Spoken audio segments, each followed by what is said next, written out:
ইসলাম পিতা মোহাম্মদ শহীদুল ইসলাম মাহফিল কেন্দ্র করে দোকান বসা নিয়ে আমাদের দুই পক্ষের মধ্যে বাজাবাজির কারণে আমাদের পিছন থেকে শাহাদত মিয়া আমার মাথায় বাড়ি মারার পর আমি তো অজ্ঞান হয়ে পড়ে যাওয়ার পর তো আমার হাসপাতালে নিয়ে আসে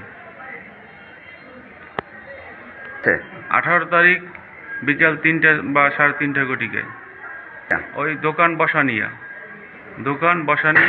বিভক্ত বাজে। এলাকায় যারা গণ্যমান্য আছে এরা সবাই জানে।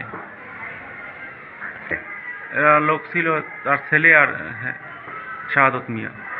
সিএম ছেলেটা খুবই খারাপ। এই কয়েকদিন আগে আমাদের একটা মেয়ে নিয়ে আমাদের দরবার হয়েছে, খেয়ালে বিচার হয়েছে। তারপরে আমি হাসপাতালে আইসি পর আমার বেডে শুয়াইতেছে, আমার মাথায় আমাদের এই সেলাই করতে আছে। আমার গৃহস্থ দেখতে পারে না বিদায় বাইরে যাইয়ে বইছে।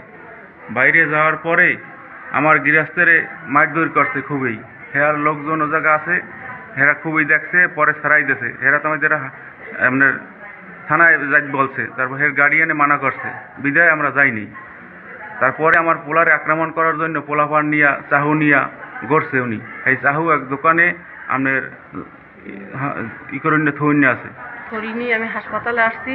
হাসপাতালে আসার পর তার বেডে শোয়াইছে। বেডে শোয়ানোর পর এমার্জেন্সিতে বইয়া সেলাই করে দেখি আমি অসুস্থ হয়ে পড়ার কারণে আমি হাসপাতালের সামনে যাই বসছি।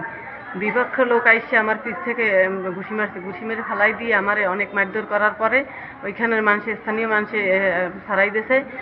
তারপরে গার্জিয়ানে ওই জায়গার মানুষ আমাকে বলছে যে আপনারা মারছে তখন আপনি থানায় চলে যান।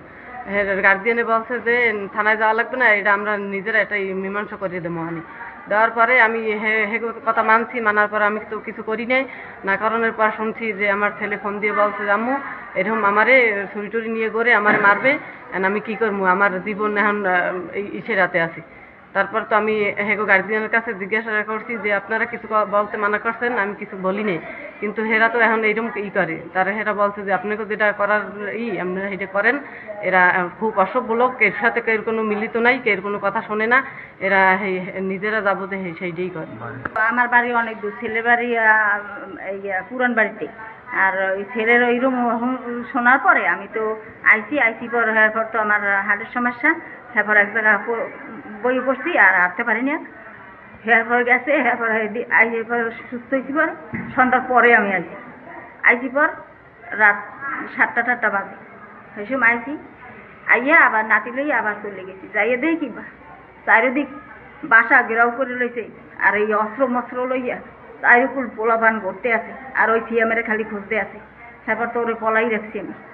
পলাই রাখানোর পর এরপর তো সেই ছেলের চাকু লইয়া চাকু নাকি আমি বলতে পারব না, এই কাগজে পেঁচা নিয়ে সেইটা লই পড়ে। শাহাদতের ছেলে সিয়াম, আর আমার নাতির নামও সিয়াম। আর ওই নাতি আমার নাতিরে মারতে আইছি। হয় ওই নাতি লই আমি আটকাইয়া বাসা দিতে বসতে এলাম।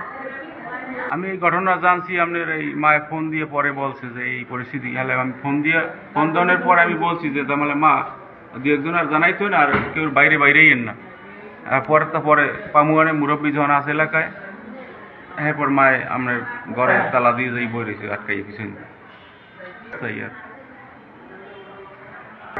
এলাকায় লোকজনের লাগে তাকে কোনো ফ্যামিলিগত বাড়ির যত লোক আছে কেউ কোনো তালমিল নেই। আর আমার লাগে আমারে করলে এটা তালমিলি করে দেবে, কিন্তু হেগো মানাইতে পারে না। এর জন্য আমি সুষ্ঠু বিচার চাই। থানায় দেখাই আইছি আমি। অনেক সময় আমার মাথা ফাটছে আর এই হাতে রক্তমুক্ত বেলার শো আমি থানায় দেখাইছি। তারা একটা কার্ড দিয়ে দিয়েছে, বলছে যে প্রয়োজনে আমাকে ধরে আসবেন, আমি যে কোনো ব্যবস্থা নেব। আর আমি সুষ্ঠু বিচার চাই আপনাকে সবাই।